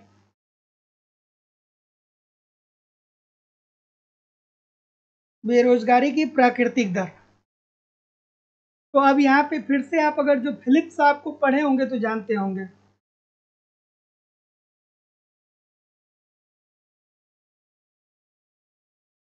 फिलिप्स को पढ़ा होगा तो जानते होंगे, नहीं पढ़ा होगा तो नहीं जानते होंगे। ठीक है, तो बेरोजगारी की प्राकृतिक दर वह दर होती है जहाँ पे मुद्रास्फीति की दर स्थिर होती है। अर्थात बेरोजगारी की प्राकृतिक दर वह दर होती है जहाँ पे अर्थव्यवस्था में महंगाई नहीं बढ़ती है, अर्थात मुद्रास्फीति की दर स्थिर रहती है। ऑप्शन नंबर ए। अगला, सूची 1 को सूची 2 के साथ सुमेलित करिए। कल मैं आप लोगों को 7 प्रकार के व्यापार शर्तों के बारे में लिखवाया था। जो लोग कल की क्लास किए होंगे उनको मैंने कल 7 प्रकार के व्यापार शर्तों को लिखवाया था। उसमें से 4 प्रकार के व्यापार शर्त यहाँ पे हैं और आपके पेपर में एक प्रश्न यहाँ से बनता ही बनता है। एक प्रश्न आपके पेपर में बनता ही बनता है। क्या उत्तर आ रहा है? तो सकल अदल बदल व्यापार शर्त ये किसने दिया था? टांजिंग ने दिया था ना। किसने दिया था? टांजिंग ने दिया था, मैं कल कई बार बताया था। उसके बाद एकल व्यापार शर्त की बात करें, जैकब फाइनर साहब कहाँ पे हैं भाई? दूसरे नंबर पे हैं, पहले नंबर पे हैं। आय व्यापार शर्त डोरेंस साहब हो गए। और विकासशील देशों में व्यापार शर्तों में दीर्घकालीन ह्रास ह्रास होना चाहिए, रॉल्फ रेविस ने दिया था। तो आई होप कि 3 1 2 4 बोल रहे हैं, ठीक बोल रहे हैं। अगला, कि यदि व्यापार की अंतर्राष्ट्रीय शर्त उस स्तर पर निर्धारित होती है जो प्रत्येक देश की औसत लागत के बीच पड़ता है तो क्या होगा? बताइए। क्या खूबसूरत सा प्रश्न है। ये पूछ रहा है कि यदि व्यापार की अंतर्राष्ट्रीय शर्त उस स्तर पर तय होती है जो प्रत्येक देश की औसत लागत के बीच पड़ता है तो क्या होगा भाई? ठीक, इजी सी बात है। प्रत्येक देश की औसत लागत के बीच पड़ता है, इसका मतलब कि दोनों देश व्यापार से लाभ कर रहे हैं, दोनों को क्या हो रहा है? लाभ मिल रहा है। ठीक है, तो यदि व्यापार की अंतर्राष्ट्रीय शर्त उस स्तर पे तय होती है जो प्रत्येक देश मतलब दोनों देश की औसत लागत के बीच पड़ता है तो दोनों देशों को व्यापार से लाभ होगा। औसत लागत की बात कौन करता है? हैबरलर करते हैं ना। क्या कहते हैं? कहते हैं कि एक अतिरिक्त वस्तु को उत्पादित करने के लिए जो आपको त्याग करना होता है वही क्या होता है? आपकी औसत लागत होती है। So option number B. अगला, कि विकासशील देशों की व्यापार शर्तें प्रतिकूल होती हैं क्योंकि जब विकासशील देशों में आय में वृद्धि होती है प्राथमिक वस्तुओं के लिए मांग बढ़ जाती है। क्योंकि थोड़ा आराम से करिएगा इस प्रश्न को, थोड़ा आराम से करिएगा। अब अगर जो आपने प्रेबिस को पढ़ा होगा तो प्रेबिस ने क्या कहा था? यही कहा था ना कि जब एक विकासशील देश विकसित देश से व्यापार करेगा तो व्यापार की शर्त विकासशील देश के प्रति प्रतिकूल होगी, अर्थात विकासशील देश को नुकसान होगा, क्योंकि विकासशील देश जो होते हैं वो प्राथमिक वस्तुओं का निर्यात करते हैं, वो कच्चे माल का निर्यात करते हैं, क्योंकि उनके पास टेक्नोलॉजी तो होती नहीं है। और दीर्घकाल तक अगर जो कोई विकासशील देश अपने कच्चे माल का निर्यात करता है तो एक समय ऐसा आएगा कि वो दरिद्र हो जाएगा, है ना। चलिए बताइए। तो जितने लोग भी बी बोल रहे हैं कि प्राथमिक वस्तुओं के लिए मांग की आय लोच बहुत कम होती है, सभी लोगों का उत्तर यहाँ पे बिल्कुल ठीक हो जाएगा। प्राइमरी वस्तु, प्राथमिक वस्तु क्या होती है? ऐसी वस्तु जो प्रकृति के द्वारा हमें मिली है, जैसे कि वन हो गया, वन मतलब लकड़ी जहाँ से हमें मिलता है, जैसे कृषि हो गया, ठीक है, जैसे अभ्रक हो गया, लोहा हो गया, कोयला हो गया, ये सब प्राथमिक वस्तुओं के अंतर्गत आते हैं। और एज अ विकासशील देश हम इन्हीं वस्तुओं का निर्यात कर पाएंगे, क्योंकि हमारे पास टेक्नोलॉजी नहीं है। जैसे आप कभी झारखंड जाएंगे ना, तो वहाँ पे देखिएगा अभ्रक का पहाड़ आपको मिलेगा, और उस अभ्रक से बहुत इंपॉर्टेंट चीज़ बनता है। अगर जो आप मोबाइल यूज किए करते हैं या लैपटॉप आप यूज करते हैं, कभी खोलेंगे तो एक फीता नुमा उसमें देखेंगे पट्टा टाइप का बना होता है, और वो अभ्रक का ही बना होता है। तो हम लोग 10-5 रुपये में उसको निर्यात करते हैं, और जब वो वहाँ से मोबाइल बन के आता है तो वही उसे ही हम हजारों और लाखों रुपए में खरीदते हैं, है ना। तो इससे हमको नुकसान ही तो हो रहा है ना। अगला, डोरेंस का तो कर ही लिया गया। अगला कि व्यापार सुधार के लिए एक महत्वपूर्ण तत्व कौन सा है? व्यापार सुधार के लिए महत्वपूर्ण तत्व कौन सा है? और देखिए, सिंसियरिटी से क्लास को देखा करिए, जब तक सफल ना हो जाए तब तक बहुत ज़्यादा ज्ञानी मत बनिए, है ना। कॉन्फिडेंस होना बहुत अच्छी बात है, लेकिन ओवर कॉन्फिडेंट नहीं होना है। बहुत सारे स्टूडेंट ओवर कॉन्फिडेंट हो जाते हैं। तो जब तक सिलेक्शन नहीं मिला है तब तक ठीक है, आप कॉन्फिडेंट हैं, बहुत अच्छी बात है, लेकिन ऐसा नहीं कि हर चीज़ को हवा में छोड़ दीजिए। हवा में नहीं छोड़िए, मन से चलिए, क्योंकि दुनिया सफलता देखती है, दुनिया आपका सिलेक्शन देखती है ना। दुनिया ये नहीं देखेगी कि आप कितना ज्ञानी हैं, कितना पढ़े हैं, कितना आपको आता है। दुनिया ये देखेगी कि आपका रिजल्ट क्या है। तो रिजल्ट तक थोड़ा गंभीर रहिए, है ना। रिजल्ट तक क्या रहिए, थोड़ा गंभीर रहिए, मेहनत से पढ़िए, सब सही होगा। बशर्ते आपको मेहनत करना होगा, 2-4 घंटे 5 घंटे रेगुलर पढ़ना होगा। क्या उत्तर आ रहा है? क्या उत्तर आ रहा है? क्या उत्तर आ रहा है भाई? बी आ रहा है, सब बता रहे हैं बी, सबको पता है क्या? ठीक है। तो व्यापार सुधार तभी तो होगा ना जब हम निर्यात कर में कमी करेंगे, ठीक है। तो इससे हमको क्या होगा, जब सॉरी आयात में कमी आएगी, आयात शुल्क में कमी आएगी। तो जैसे देखिए, जब हम आयात करते हैं और तो उस पर कर लगता है, तो सपोज करिए कि सरकार कर की दर में कमी कर दी, तो सरकार जब कर की दर में कमी कर दी तो ये वस्तु आपकी अर्थव्यवस्था में सस्ते मिलने लगेंगे, और इससे भुगतान असंतुलन की भी समस्या धीरे धीरे आपके यहाँ भुगतान असंतुलन की भी समस्या इससे खत्म होगी। तो ऑप्शन नंबर बी। अगला, प्रति व्यापार किस प्रकार का व्यापार होता है? प्रति व्यापार का मतलब क्या होता है भाई? प्रति व्यापार,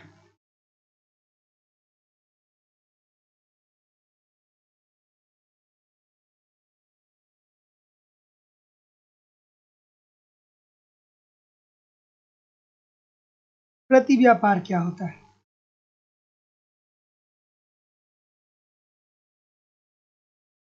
सी बोल रहे हैं, सी बोल रहे हैं। तो जितने लोग भी सी बोल रहे हैं, वस्तु विनिमय व्यापार, सभी लोग का उत्तर ठीक है। तो प्रति विनिमय व्यापार का मतलब ये होता है कि एक देश दूसरे देश से कहता है कि आप हमसे एक वस्तु ले लीजिए और आप हमें दूसरी वस्तु दे दीजिए, ठीक है। और जैसे 2002 में भारत और ईरान के बीच एक डील हुआ था, ठीक है, कि ईरान हमें तेल देगा और ईरान को हम क्या देंगे, ईरान को हम चावल और गेहूं देंगे, है ना। वर्ष 2000 में भारत और ईरान के बीच एक डील हुआ था, जिसमें ईरान कहा था कि हम भारत को क्या देंगे, पेट्रोलियम देंगे, और भारत ने कहा था कि हम ईरान को चावल देंगे और गेहूं देंगे। यही होता है वस्तु विनिमय व्यापार। अर्थात एक वस्तु आप हमको दीजिए और दूसरी वस्तु आप हमसे लीजिए। ठीक है, ऑप्शन नंबर सी। देखिए, समय निकालना पड़ेगा। अगर जो कोई ये कहता है कि हमारे पास समय कम है, तो आप कुछ ना कुछ अपनी गलतियों को छुपा रहे हैं। मुझे भी पता है बहुत सारे ऐसे लोग हैं, बहुत सारे लोग ऐसे हैं जिनके ऊपर परिवार की जिम्मेदारी है। ठीक है, कोई दिक्कत नहीं है, अगर जो जिम्मेदारी है तो अच्छी बात है, लेकिन आप मेहनती हैं ना, तो 500 कार्यों को करते हुए भी आप अपने महत्वपूर्ण कार्यों को कर लेंगे, है ना। अब थोड़ा आपको स्मार्ट होना पड़ेगा। स्मार्टली आप बैठे हैं। और एक बात और ध्यान से हमारी समझ लीजिएगा, कभी भी आप इस चक्कर में मत पड़िएगा कि हमको 4 घंटे का एक ही बार समय मिलेगा तो पढ़ेंगे, या हमको 6 घंटे का एक ही बार समय मिलेगा तो पढ़ेंगे। अगर जो आपको 10 मिनट का भी समय मिल जाता है, 20 मिनट का भी समय मिल जाता है, तो 10-20 मिनट पढ़ लीजिए। 20 मिनट में बहुत कुछ आप पढ़ सकते हैं, है ना। नहीं कुछ तो 10 क्वेश्चन ही पढ़ सकते हैं, 5 क्वेश्चन ही पढ़ सकते हैं। तो 5 मिनट भी मिल जाए, 10 मिनट भी मिल जाए, 20 मिनट भी मिल जाए, तो ये जो फेसबुक पे, व्हाट्सएप पे रील खोल देते हैं, इंस्टाग्राम पे रील खोल देते हैं, इस रील को मत खोलिए, थोड़ा हमारी क्लास को खोल लीजिए, कॉपी पेन को खोल लीजिए, 10-20 मिनट ही पढ़िए ना, कई बार करके 10-10, 20-20 मिनट पढ़िए। अभी आप देखिए, एक महीना में अपने आप को आप कहीं अलग स्थान पे पाएंगे। जैसे बहुत सारे स्टूडेंट क्या करते हैं, उनको ये रहता है कि यार एक बार हमको 2 घंटे मिले, एक बार हमको 3 घंटे मिले तभी पढ़ेंगे, नहीं तो नहीं पढ़ेंगे क्योंकि हमारे पास समय ही नहीं है। इस माइंडसेट को चेंज करिए, इस माइंडसेट को चेंज करिए। 10-20 मिनट का भी समय मिलता रहे तो पढ़ते रहा करिए, क्योंकि जिंदगी में सब कुछ आपके हिसाब से नहीं होगा, ना आज तक हुआ है ना आगे होगा। तो जो चीजें हैं उसी में आपको मैनेज करना है। क्या उत्तर आ रहा है? हाँ, क्या उत्तर आ रहा है? क्या उत्तर आ रहा है? अभी तो बताया, अभी तो बताया। प्लीज आप बोलिए। कुल निर्यात की मात्रा और कुल आयात की मात्रा के सूचकांक का अनुपात। अब 3 प्रकार के व्यापार के शर्त होते हैं, कौन कौन से होते हैं रोज बताता हूँ। अगला है कि निम्नलिखित में से किन अर्थशास्त्रियों का विचार है कि अल्प विकसित देश निरंतर व्यापार शर्त में ह्रास का अनुभव कर रहे हैं।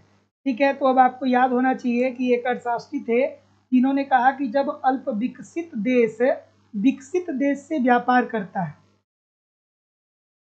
विकसित देश से व्यापार करता है, तो उससे अल्प विकसित देश को नुकसान होता है। क्यों नुकसान होता है? क्योंकि अल्प विकसित देश जो है वो अपने प्राथमिक वस्तु का निर्यात करता है, प्राथमिक वस्तु का निर्यात करता है। ठीक है, अर्थात कच्चे माल का निर्यात करता है। चूंकि इसके पास टेक्नोलॉजी है नहीं, तो ये अल्प विकसित देश को कच्चा माल देता है, और विकसित देश के पास तकनीकी होती है, तो ये तकनीकी का इस्तेमाल करके दिन दूना रात चौगुना लाभ कमाता है। लेकिन अगर अल्प विकसित देश दीर्घ काल तक विकसित देश को प्राथमिक वस्तुओं का निर्यात करता रहेगा, तो एक समय ऐसा आएगा कि अल्प विकसित देश में ये प्राथमिक वस्तु भी खत्म हो जाएगी, और जैसे ही ये प्राथमिक वस्तु खत्म हो जाएगी, वो देश दिवालिया की तरफ चला जाएगा। और ये बात प्रेविस सीगर ने कही थी। अगला अगला है कथन और कारण। क्या उत्तर आ रहा है? देखिए, सफल आपको होना है तो कोई एक्सक्यूज नहीं होना चाहिए, किसी भी प्रकार का कोई एक्सक्यूज नहीं होना चाहिए। आपसे बुरी बुरी स्थिति में लोग हैं और मेहनत कर रहे हैं और सफलता प्राप्त कर रहे हैं, है ना। बहुत लोगों की स्थिति बहुत गड़बड़ है, फिर भी लोग मेहनत कर रहे हैं, सफलता प्राप्त कर रहे हैं। क्या उत्तर आ रहे हैं भाई?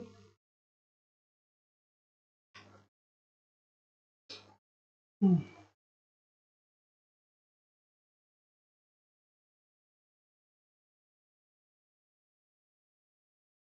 आयात प्रशुल्क लगाने पर आयातित वस्तु की कीमत में वृद्धि की संभावना होती है। बिल्कुल सही है भाई।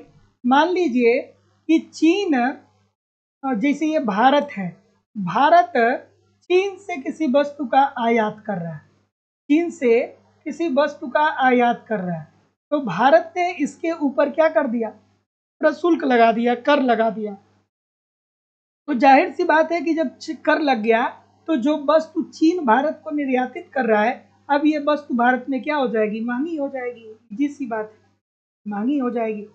और यह कीमत वृद्धि व्यापाररत देशों में वस्तु की मांग एवं पूर्ति की लोच पर निर्भर करता है। तो बात तो बिल्कुल ठीक है भैया कि किस वस्तु में किस देश में किस वस्तु की मांग है, किस वस्तु की मांग नहीं है। जैसे हमारे देश में पेट्रोलियम की मांग बहुत ज़्यादा है, कपड़े की मांग बहुत ज़्यादा है। तो बात दोनों ठीक है, ए और आर दोनों सही है और आर ए की सही व्याख्या भी कर रहा है। कमेंट करके बताइए कितने प्रतिशत प्रश्न आपके सही हुए। और देखिए कहीं भी जाइएगा नहीं, थोड़ा बहुत हम लोग बात भी करेंगे। और आप लोगों की इकोनॉमिक्स की जो दूसरी क्लास है वो लाइव स्टडी इलाहाबाद के मोबाइल एप्लीकेशन पे होती है, जहाँ पे आपको एक रणनीति के माध्यम से कंप्लीट इकोनॉमिक्स की थियरी पढ़ाई जाती है, जहाँ पे आपको इकोनॉमिक्स के अलग अलग बैच देखने को मिलेंगे और अलग अलग बैच में एक रणनीति के माध्यम से आपको इकोनॉमिक्स के कंप्लीट कंटेंट दिए जा रहे हैं, ताकि कम समय में ठीक ढंग से आप तैयारी कर पाएँ। जैसे कि आपको आपके सिलेबस के अनुसार कंप्लीट इकोनॉमिक्स की थियरी पढ़ाई जा रही है। थियरी पढ़ना बहुत ज़रूरी है, क्योंकि जब तक आपकी थियरी कंप्लीट नहीं होती है तब तक बहुत प्रकार की कंफ्यूजन में आप फंसे रहते हैं। तो सिंपल सटीक साधारण भाषा में कंप्लीट आपको इकोनॉमिक्स की थियरी पढ़ाई जा रही है। इसकी लाइव क्लास होती है। अगर आप लाइव क्लास में नहीं जुड़ेंगे तो बाद में रिकॉर्डेड क्लास भी आपको मिल जाएगा, तो आप अपने समय के अनुसार कभी भी क्लास को देख सकते हैं। साथ ही साथ कंप्लीट आपको इकोनॉमिक्स का यहाँ पे नोट्स भी देखने को मिलेगा, ताकि आप एक तरफ थियरी को पढ़ते रहिए, दूसरी तरफ नोट्स के माध्यम से रिवीजन करते रहिए। आपको टेस्ट सीरीज भी दिया जा रहा है, टेस्ट दीजिए, अपने गलतियों को पहचानिए, जहां भी गलती हो रही है उसमें सुधार करिए, फिर अगला टेस्ट दीजिए, जिससे आपकी एक्यूरेसी बेहतर हो पाए। प्रीवियस ईयर के क्वेश्चन पेपर भी आपको दिए जा रहे हैं, डायरेक्टली इनडायरेक्टली बहुत सारे प्रश्न प्रीवियस ईयर से पूछे जाते हैं और करंट की भी क्लासेस आपकी यहाँ पे कराई जा रही है। मतलब सब कुछ कवर कराना हमारी जिम्मेदारी है। बस आप ईमानदारी से इन सभी कंटेंट को एप्लीकेशन पे फॉलो करते रहिए, यूट्यूब पे प्रैक्टिस करते रहिए। मैं निश्चित तौर पे कर सकता हूँ कि कम समय में बेहतर ढंग से आप इकोनॉमिक्स को सीख पाएंगे, समझ पाएंगे और सफलता को सुनिश्चित कर पाएंगे। लाइफ टाइम की वैलिडिटी आपको मिल रही है, इट मीन्स केवल और केवल एक बार आपको फीस जमा करना है। लाइफ टाइम की वैलिडिटी के साथ एडमिशन फीस केवल और केवल 2000 रुपये है। तो जो लोग भी एडमिशन लेना चाहते हैं, डिस्क्रिप्शन बॉक्स में जाइए, लाइव स्टडी इलाहाबाद के मोबाइल एप्लीकेशन का लिंक दिया गया है, एप्लीकेशन को डाउनलोड कर लीजिए और वहाँ से आप जिस भी एग्जाम की तैयारी करना चाहते हैं उस एग्जाम का कोर्स अवेलेबल होगा। वहाँ से आप डायरेक्ट कोर्स को परचेज कर सकते हैं, या किसी भी इंक्वायरी के लिए आप मुझे इस नंबर पे कॉल भी कर सकते हैं या व्हाट्सएप मैसेज भी कर सकते हैं। जब आप डायरेक्ट कोर्स को परचेज करें तो उसका स्क्रीनशॉट आप मुझे इस व्हाट्सएप नंबर पे जरूर सेंड करें। आपको इकोनॉमिक्स के सभी बैच मिल जाएंगे, जैसे उत्तर प्रदेश में TGT, PGT, GIC lecturer, LT grade, Bihar में टीआरई 4.0 5.0 का बैच मिल जाएगा, बिहार में सेट बेट का बैच मिल जाएगा, मध्य प्रदेश में वर्ग 1, मध्य प्रदेश में वर्ग 2, मध्य प्रदेश में वर्ग 3, मध्य प्रदेश में सेट, उत्तराखंड में लेक्चरर, उत्तराखंड में एलटी, यूजीसी नेट, छत्तीसगढ़ में सेट, झारखंड में टीजीटी, झारखंड में पीजीटी, DSSB, अलग अलग राज्यों में असिस्टेंट प्रोफेसर, एनबीएस, केबीएस और अन्य परीक्षाओं के भी बैच आपको मिल जाएंगे। तो thank you very much everybody. मज़ा आया, बहुत मज़ा आया ना। तो चलिए मिलते हैं हम लोग कल मिलते हैं एप्लीकेशन पे, फिर मिलते हैं यूट्यूब पे। तब तक के लिए आप पढ़िए, आगे बढ़िए। नमस्कार।